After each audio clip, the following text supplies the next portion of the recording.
Okay, Fight Lens have travelled up to Leeds today for some verbal sparring with the Leeds Warrior, two-time world featherweight champion, Josh Warrington. Josh, thank you for taking the time out to chat to us. How are you? I'm good. Pleasure to be on. Yeah. Keeping busy? Keeping busy, ticking over as you do. It's getting cold now this time of year. It's time of year where it's maybe a little bit hard to get motivation because you don't want to leave your warm home to come into the gym. Yeah, I know the feeling. But this is where the good stuff is done. Yeah, so you've had 2 months to reflect on your last outing. Stellar performance, didn't end the way you hoped it would. In the 2 months, are you still as angry about the way the ref stopped the fight as you were at the time? Have you had time to reflect? I wouldn't say as angry, but yeah, I'm still disappointed and annoyed. You know, I've kind of gone on a bit of a scale. Like after the fight initially, really annoyed, pissed off, whatever. I've calmed myself down eventually, and then as time's gone on, seeing different interviews and just thinking of, for my own resume and career, man, you should be a three-time world champion. You should be in the years a three-time world champion, and you know that's certain little things just trigger it, and then it just spirals. Right. But take that energy and put it in here. Exactly. And all of a sudden, when you start feeling tired, you're hitting back a little bit harder, and you're flying. Yeah, because obviously, hopefully, you'll have the chance to rectify that next year if the rematch happens, but it'll be at a different weight. I'm presuming at a catch weight. We're not still. Yeah, we'll be stepping up. I mean, I'm hoping that's what can happen. It makes the most sense. Yeah. Leigh Woods wants to fight at the City Ground, and you know I've boxed in 2 stadium fights in the past, and I know what it takes. You need a bit of history. You need a bit of some kind of rivalry. Now I had that with Lee Selby. I had it with Michelle Lara. Instantly, me and Lee have got it there because the ending was controversial. Yeah. So it does make sense. And yeah, it'd be an high weight because Lee had said that he can't make featherweight no more, but that's no problem for me. I've been making featherweights since 2012, so I think my intention originally, eventually was to move up. Yeah, naturally. Yeah. We were speaking earlier there about the fact that Carl Froch and George Groves had a controversial stoppage in their first fight, and then it built the rematch up to be even bigger. Do you think that's the way it's going to work with you and Leigh Woods? Yeah, maybe. I think there's been quite a online sparring since back and forth since the fight. And you know what? I know the media have lapped it up. I know prior they would have loved that kind of build up.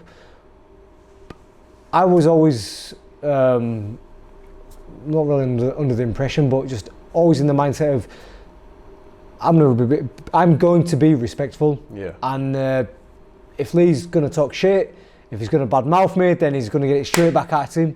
But if he's going to go at it in a respectful manner, then I'll do the same. And that's how the press conferences went. That's how the round table things went. You know, we was going to let these do the talking. You know, it was packed out in Sheffield. He was well supported. I'm always well supported, and you know the numbers turned out on both sides. A lot of neutrals there as well. Some fantastic noise, and obviously the way that it ended was controversial.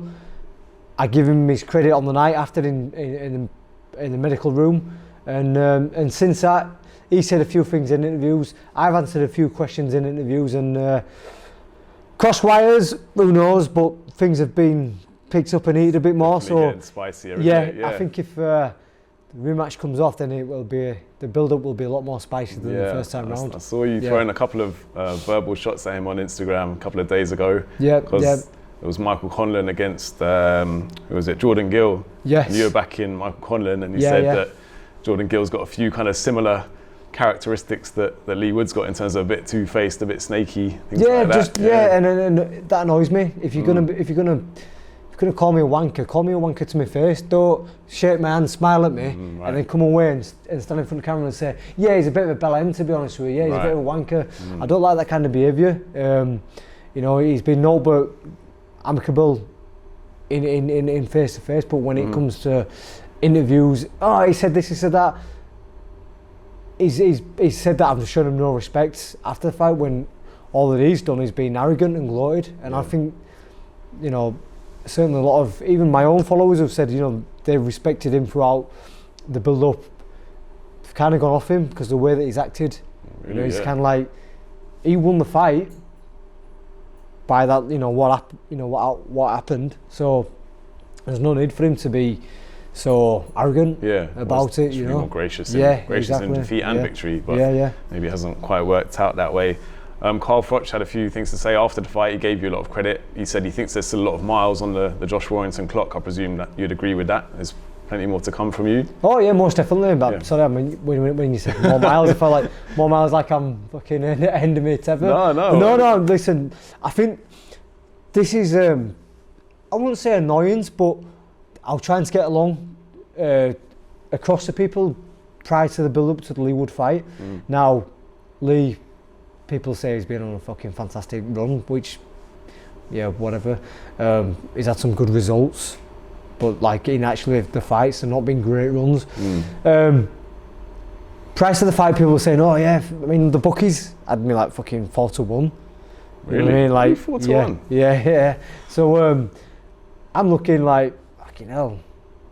4-1, Boxing experts are saying, "Oh, Josh has had a great career, but this is Leigh's momentum's with Leigh." And like, everyone's going off the fight what I had last December against Lopez, and I think because I started that fight a lot slower, not to get into consideration the way I finished the fight, but because I started the fight a lot slower. Yeah, Josh has had a long career, he's had some hard fights, had some big fights, and I think that's what they were thinking. Jump into conclusions. Yes, early, exactly. And like after that fight, you know, there were times when I'd sit down with my team and I had a little moment to myself, fucking hell, have I lost it? You know, I've had too many hard fights, whatever. Come in the gym in January, ticking over. Actually, you know, I feel good, I feel sharp, you know, sparring away, timing there, fitness there, feeling good. And then before you know it, we start negotiating fights, and I'm telling people, listen, it's still there. The Lopez fight, I wasn't up there. Physically, everything else were fine, but mentally, I wasn't there. And I know that, listen, walking to the ring, for that Lopez fight, I had massive doubts. I don't know what it come down to, you know, it could have been things with my jaw, just time of year, I don't know what it was, but mentally I wasn't great. Compared to the way that I went to the ring against Wood, fucking hell, I was just like Josh Warrington of old, you know, like exactly. I was banging the gloves together, I was so excited to be in there, I was lapping it all up, I was excited.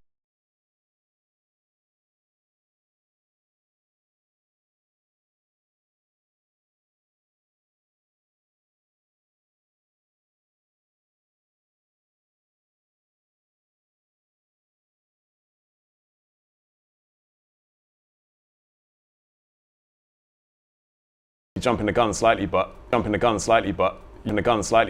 you win that rematch, then there's a trilogy fight on the cards, you reckon? Oh, most definitely. Yeah, you know, most definitely. You know, this fucking list keeps on getting longer. Yeah. You know, I've want to put the, I've always wanted to put the Mauricio Lara defeat and draw to bed. You know, Lopez, I feel that fight started slow, but I thought I clawed it back towards the end. And obviously Leigh, beat him.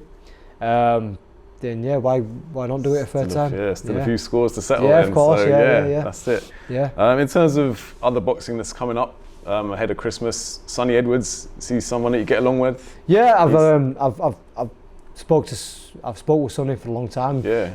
Followed his career for a long time. It's funny. I think we was both with Frank Warren at the time, and he was fighting down in a show in London, and I'd gone in and just shook his hand and wished him good luck for the night, and I think he really appreciated that, and we kind of stayed in contact since. That's nice. And he's shown me a lot of respect and a lot of support over the years, and vice versa I have done to him. He's got a massive fight, but I think it's one that he's been waiting for a long time. It's and unification fight. Yeah, and I hope he. I think Jesse Rodriguez, right? Yeah. I feel he'll go out there and let the world know who Sonny Ed Woods is. Yeah. I think he's gone under the radar a bit up until this point. I do. He's listening. Some obviously people want to see. In this day and age, you want to see blood and guts. Yeah. Obviously, we've been spoiled with some great heavyweight fights. Want to see big knockouts, but there's still a lot of boxing fans who appreciate the fine art, the fine science of the sport, sweet science, the sweet science, and Sonny's got that in abundance. He's a great mover. He's got some silky boxing skills, and he doesn't look like an Adonis when he gets in the ring. He's not ripped up, but his boxing skills are second to none. And I think boxing fans can really appreciate that. I think he's a slight underdog for that fight, but presumably that's because he's the away fighter going to America, so I reckon he'll be confident of bringing the titles home. I think and at times I think it's just got over the line with some performances. When he's been in with certain opponents, he's done just what he needed to do. But I feel that when the opposition steps up, then he'll step up. So, as well. I don't know if you're a massive Leeds fan. We'll talk about Leeds in a little while. But another Leeds fan, Ebony Bridges. Do you know her? Have you spoken to her? She's got a big fight this weekend. I've met seen Ebony many times down at Ellen Road. While she's been watching Leeds, and I've been down there. She's got another one up again. And she's been out for a long time with injuries and whatnot, which is a bit of frustration of the sport, especially when time's knocking on. But it's going to be one of them. I hope the inactivity hasn't caused her too much of. She's definitely hungry for it. Setback. Definitely hungry. Chatted to her recently, and she's raring to go. Can't wait for it. And then obviously we've got the Day of Reckoning coming up on the 23rd of December out in Saudi Arabia. We've got Deontay Wilder and Anthony Joshua both fighting on the bill, but not against each other. Can you see why fans of the heavyweight division are so kind of despondent about the situation where they can't seem to make these fights happen? What's going on there? Yes, I can see that, but I think there's a big positive to be taken. You've got bloody Eddie Hearn and Frank Warren stood side by side. That's true. Working. Never thought we'd see that. No, Eddie had said in the press conference he'd been working alongside George Warren, and this is what boxing needs. In a time when YouTubers will be selling out arenas, the proper sport of boxing needs promoters to be working amongst each other. They need these big fights to happen. And in a world what's instant and fast, people want things to happen overnight. And we don't want to be waiting 2, 3, 4 years for fights to be built up. Get these fights happening now, because things chop and change very quickly. So I can see how they're frustrating, but this is a step in the right direction. They're all fighting under one umbrella, and hopefully next year is a year where we get to see these big ones, Cinderella fights and the blockbusters. Well, hopefully Anthony Joshua should win that, shouldn't he? And Deontay Wilder should win as well. So they are stepping towards potentially one day getting it on. Well, this is it. I mean, going selfishly talking about myself, that's all I've wanted to do is be in the big fights. Last year, quite a frustrating year for myself. I'd been offered a fair few fights, but I wanted just the big fights. I wanted Lara rematch. I wanted Leigh Woods. I want to be in the big fights. And that's it going forward. Whilst I still feel like I can, then give me the big fights. That's what the public want to see. Definitely. They don't want you to see you having steady defences. They want to see you in the fights where it's the best fight in the best. Well, that's it. And another one of that fits that category is Tyson Fury and Alexander Usyk. Allegedly getting it on next year as well. Who do you see coming out on top there? It's kind of a clash of styles. It is a clash of the styles, and there's not many fighters who stand at nearly 7 foot tall can move like the way Tyson Fury does. No doubt. With that being said, the Ngannou fight has done him no credit whatsoever, and that's had a lot of people talking. He didn't look the same. He didn't look like Tyson Fury of old. He's getting on. He's getting older, but he still should have been able to deal with Ngannou in the way that he has done in the past with other opponents. Do you think that's a motivational factor? I don't know. Maybe he took the half the ball, thinking that he could just turn up and just play with him. But that punch power of Ngannou is not to be joked around with. And I know that for first-handly when I kind of went into the Michel Lara fight thinking this is going to be a walkover, and next minute I'm flat on my back. Right, yeah. So I know Usyk is a hell of a boxer. He's got so many skills. So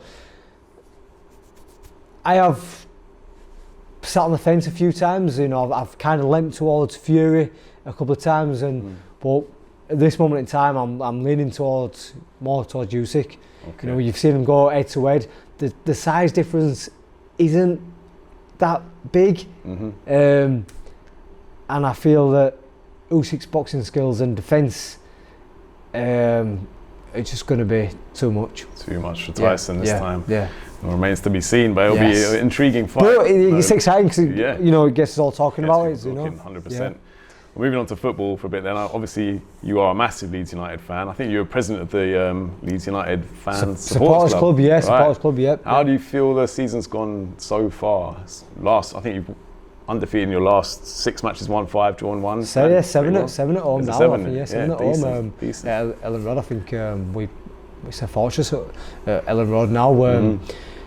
It's going well. It's going well. I mean, last season obviously we get relegated, and a few players, should I say, jumped ship, and the talks of the owners is taking its time, and we don't have a manager for a number of weeks. People getting frustrated. No one knows what's really happening. The pre-season's closing in. We still don't have a manager, and all of a sudden, takeover's been done. Daniel Farke steps in. We start making a few signings. All right, this looks positive. All of a sudden, we've got a squad. We've got a bit of depth to the squad as well. It's playing about with for the first few games, and since then it's skyrocketed. It's skyrocketed. It's gone really well, and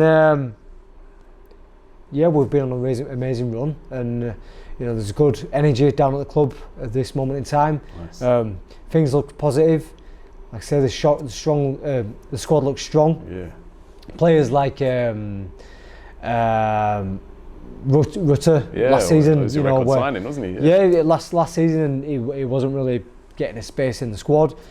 This year, he's the man. Yeah. He's the man. He can't miss the goal. So it's looking very positive, and we carry on the way we're going, then we'll be back, baby. Yeah. We're back in the Premier League next season, no problem. Well, you've probably got Leicester run away with it, and Ipswich are on a good run, but chase them down. The Championship is an interesting division, and it's always interesting what happens over Christmas period. There's a lot of games to be played in the Championship, and if momentum starts to slow and we carry on going, who knows? I feel like the Premier League needs Leeds. I'm an Arsenal fan, but I love seeing Leeds in the Premier League. Also, Leeds hate Man United and Chelsea, which is good. Yeah, there's some good history. Obviously, we've got we're a big fan base worldwide. There's Leeds fans everywhere. And for the size of the city, there's only one club. It's always controversial when Leeds in the Premier League. So, but last time when you got promoted before, it was during the COVID time, wasn't it? So it kind of took a bit of the shine off it in a way. So this time, if you go up this season, I feel like the whole city will just go insane. Probably. Yeah, I mean, again, selfishly, I abused my position, but I did abuse it in then, and it's funny because Huddersfield played West Brom, and Huddersfield beat West Brom. That means that it did Leeds a favour, and we got automatic promotion. Yep. And I think at the time, lockdown's just been lifted again. So me and my missus we got a babysitter, and we was going out for a bite to eat.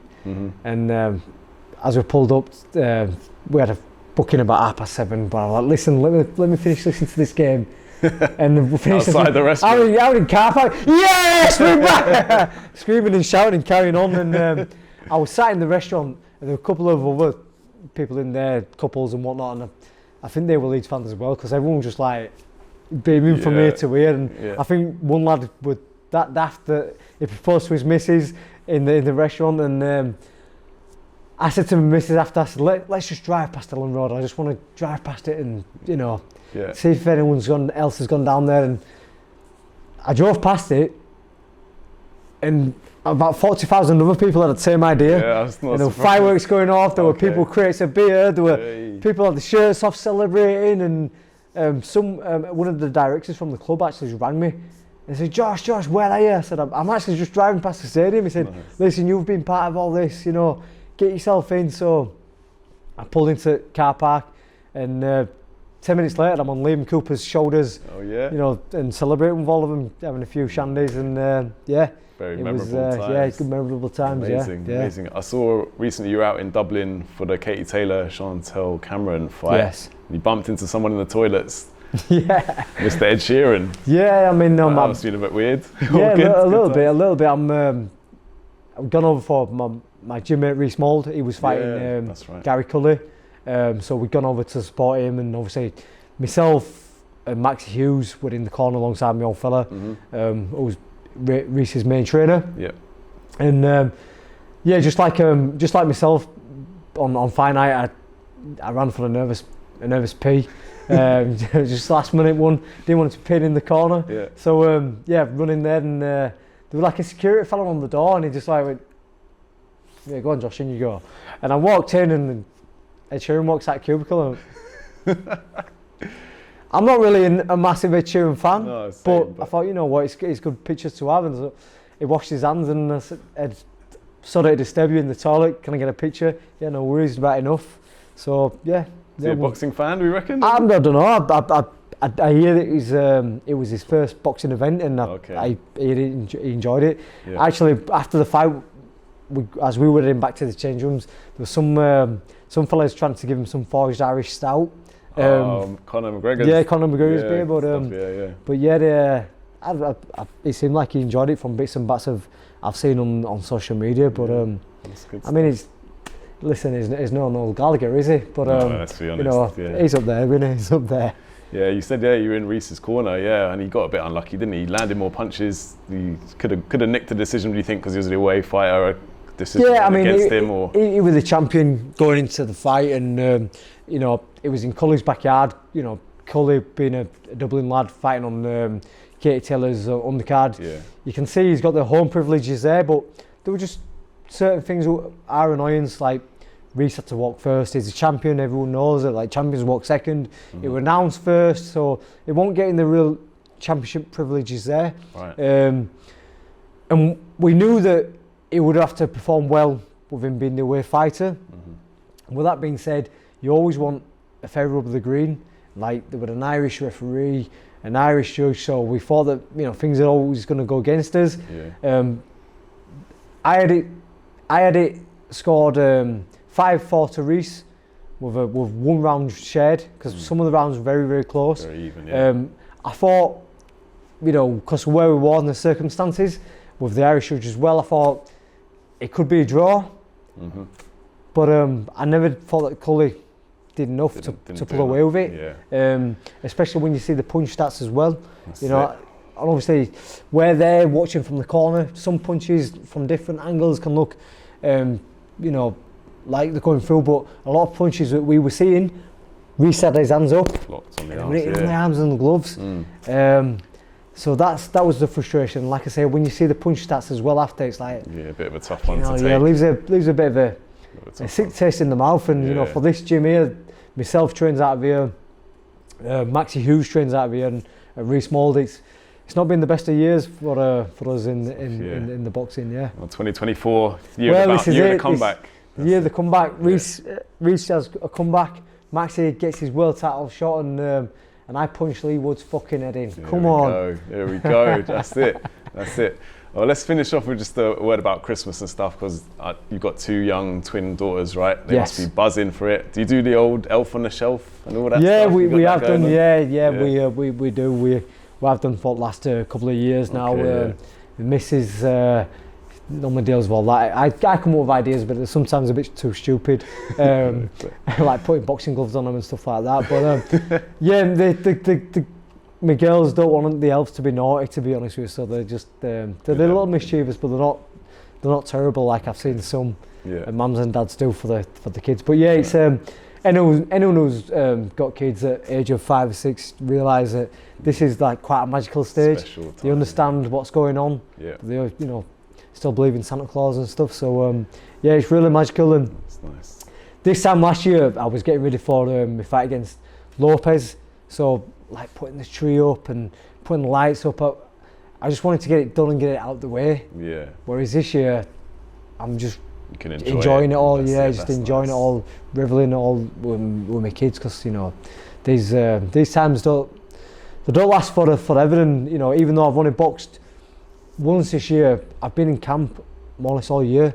So I was told in February I was going to fight Michelle Lara, and that went on for a long time. Then I was going to America, and that didn't happen. Then I was told Leigh Woods, and by the time it finally happened, it's like it's a lot of time that you're missing. Yeah. With your family. So yeah. You're going to allow yourself some time off over Christmas this year? Yeah. You'd be out there on Christmas morning. Yeah, I mean, 10K. I take over. Yeah. I can't help myself. I'm always in the gym, and I think it's a little bit harder as you get older. Mm-hmm.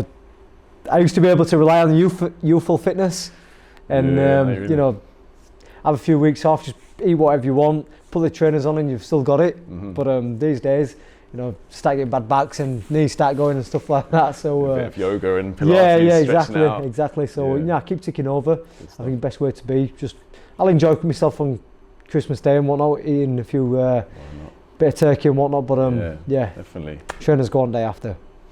Fair enough. I think that wraps it up nicely. Merry Christmas. Thanks for chatting to us. No, thank you very much. Josh Warrington, legend. Thank you. Thank you. Thank you.